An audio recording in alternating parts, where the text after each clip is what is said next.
IIT Kanpur में मैंने ये पूछा व्हाट इज़ मनी, एंड काफ़ी सारे लोगों ने इधर उधर के आंसर दिए। मैंने कहा एक लाइन में बताइए, बोलते हैं तो आप बताइए। मैंने कहा money is nothing but a technology. तो आईब्रोज ऐसे खड़ी हुई, हाँ।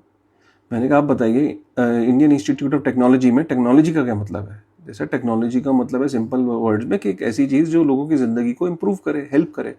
तो मैंने कहा एग्जैक्टली, मनी ने भी तो वही किया ना।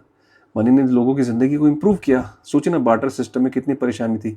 आपके पास जूते थे, किसी के मकान है, मकान मालिक ने मकान बेचना है, तो कितने जोड़ी जूते, 500 जोड़ी जूते देगा तो मकान मिलेगा। तो मकान मालिक उन 500 जोड़ी जूतों का क्या करेगा? कितना मुश्किल था ना बार्टर सिस्टम में। तो मनी इवॉल्व होती रहेगी। लोगों ने मनी मनी को फिगर आउट किया कि जो हमारी इस परेशानी को दूर करे। तो समुद्र की सिप्पियाँ, नमक, डेट्स, कैटल्स, डिफरेंट डिफरेंट चीज़ें जो हैं वो मनी की तरह यूज़ होती गई। लेकिन मनी हमेशा इवॉल्व होती गई। जैसे जैसे उस किसी पर्टिकुलर मनी में इशू था, प्रॉब्लम थी, उसने अपने आप को इवॉल्व किया, अपग्रेड किया, दूसरे फॉर्म ऑफ मनी यूज़ होने लगी।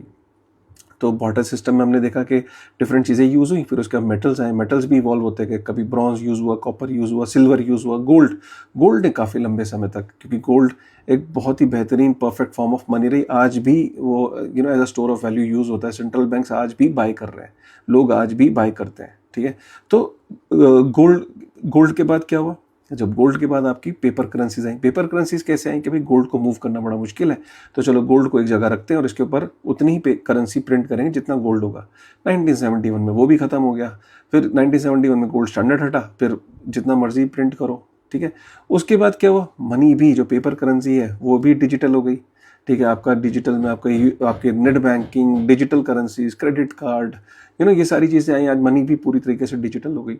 अच्छा, अब डिजिटल करेंसीज में भी क्या इशू है? इशू ये कि कई सारे देश जरूरत से ज़्यादा प्रिंट कर रहे हैं, रेकलेसली प्रिंट कर रहे हैं। ठीक है। जब रेकलेसली प्रिंट कर रहे हैं तो इन्फ्लेशन, हाइपर इन्फ्लेशन जैसी स्थिति हो रही है कि कई देशों में बिलियन डॉलर का आप नोट लेके जाते हो तो अंडे की एक क्रेट आती है।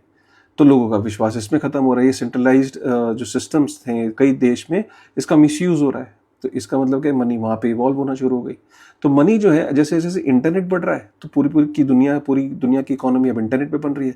तो अब लगता है कि यार इंटरनेट पे 70% लोग टाइम बिता रहे हैं, तो नई इकोनॉमी भी इंटरनेट पे बन रही है। तो इंटरनेट की करेंसी क्या होगी? जो पूरे इंटरनेट पे चले और पूरी इंटरनेट पे यूनिफाई करे पूरे इंटरनेट को। तो यार वो फिर वो किसी एक देश की तो हो नहीं सकती, इंटरनेट की खुद की करेंसी होनी चाहिए। तो फिर बिटकॉइन आया। ठीक है। तो बिटकॉइन भी क्या है? वो एक टेक्नोलॉजी का एक अपग्रेडेड वर्जन है।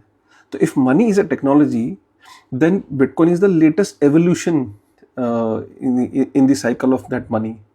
तो जब भी कोई आपसे पूछे ना बिटकॉइन क्या है, तो आप कहोगे एवोल्यूशन ऑफ मनी, है ना। दोस्तों के साथ शेयर करिएगा। Thank you.